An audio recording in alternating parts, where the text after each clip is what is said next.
বানাকান্ত ৰাইজৰ কাষত অখিল গগৈ বিভিন্ন অঞ্চল পৰিদৰ্শন কৰি সাহায্য বিতৰণ। যুৱ নেতা মেহবুব মুক্তাবৰৰ কাষত লৈ অখিল গগৈ আজি নগাঁও জিলাৰ কেইবাখনো বান বিধ্বস্ত অঞ্চল পৰিদৰ্শন কৰে। কামপুৰৰ কঠীয়াগাঁও, চাংহাৰী, কলিয়াবৰ, হাতীমুৰা আদি অঞ্চল ব্ৰহ্মপুত্ৰৰ বানে বিস্তৰ ক্ষতিসাধন কৰা লোকসকলৰ সমস্যাৰ বুজ লোৱাৰ উপৰিও কিছু পৰিমাণে সাহায্য বিতৰণ কৰে নেতাগৰাকীয়ে। এনেকুৱা পৰিস্থিতিত বিজেপি চৰকাৰখনে আচলতে বানপানী কেম্পবিলাক চালি গম পাই এইটো মানৱতাৰ বধ্যভূমিত পৰিণত কৰি পেলাইছে। মানুহৰ মানৱতা সম্পূৰ্ণৰূপে নাইকিয়া কৰি পেলাইছে। গতিকে মই চৰকাৰক ৰিলিফ মেনুৱেল অনুসৰি প্ৰত্যেকটো সাহায্য শিবিৰ আৰু ঘৰত থকা বানপীড়িত ৰাইজক ৰিলিফ মেনুৱেল অনুসৰি ৰিলিফ সামগ্ৰী দিবৰ কাৰণে দাবী উত্থাপন কৰিছোঁ। এইটো এক্সট্ৰাকৈ আৰু শিশুৰ কাৰণে 400 গ্ৰাম আৰু আমাৰ ডাঙৰ মানুহৰ কাৰণে 600 গ্ৰাম দিব লাগে। কিন্তু আপোনালোকে চাওক যে ইয়াতে মই যিটো কেম্পত এতিয়া ৰৈ আছোঁ, এই কেম্পটোত যোৱা 6 দিনত 3 কেজি দিছে এটা পৰিয়াল, যোৱা 6 দিনত। তাৰপিছত আকৌ দিবনে নিদিব তাৰো কোনো গেৰাণ্টি নাই। দ্বিতীয়তে আমি দেখিছোঁ যে শিশুৰ কাৰণে 400 গ্ৰাম চাউল দিব লাগে, কিন্তু শিশুৰ কাৰণে বেলেগকৈ কোনো চাউল দিয়াই নাই। দালি প্ৰত্যেক দিনাই আচলতে এজন মানুহৰ কাৰণে 100 গ্ৰামকৈ দিব লাগে, কিন্তু যোৱা 6 দিনত এটা পৰিয়ালক দালি দিছে 400 গ্ৰাম। এইটো হ'ল আজিৰ বৰ্তমানৰ অৱস্থা।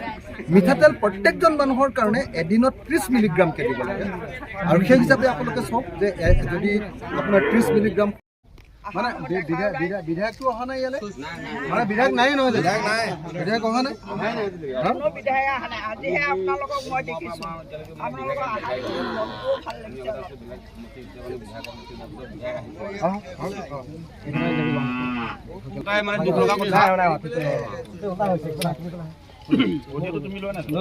আমাৰ নিউজ লাইভৰ হওক, যোনে আমাৰ সকল আহিছে আমাক খবৰ ল'বলৈ, নিউজ লাইভ বা আমাৰ প্ৰতিদিন যোনে হওক আমি ধন্যবাদ জনাইছোঁ।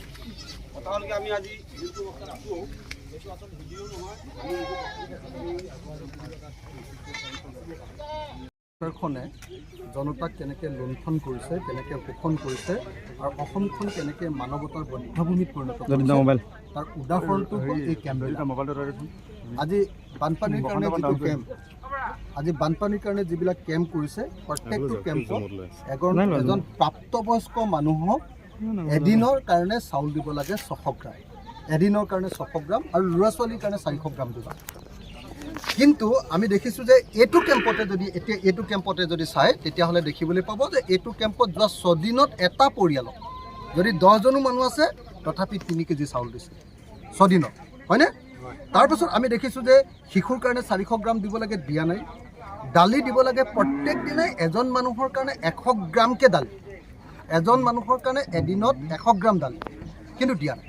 ইয়াতে এটা পৰিয়ালক 6 দিনত 400 গ্ৰাম দালি, মুঠতে সৰ্বমুঠ 400 গ্ৰাম দালি দিয়া কৈছে, কিন্তু এজনক দিব লাগে ডেইলি 100 গ্ৰামকৈ দালি। নিমখ দিব লাগে 30 গ্ৰামকৈ, মিঠাতেল দিব লাগে 30 মিলিগ্ৰামকৈ।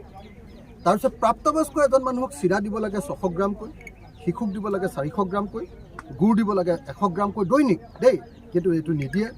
তাৰপাছত আপোনালোকে দেখিবলৈ পাব যে নগদ টকা দিব লাগে। যেতিয়া এজন মানুহ কেম্পত থাকে তেতিয়াহ'লে নগদ টকা দিব লাগে, কিন্তু প্ৰাপ্তবয়স্ক এজন মানুহক 60 টকাকৈ নগদ টকা দিব লাগে, সৰু সৰু ল'ৰা ছোৱালীৰ কাৰণে 50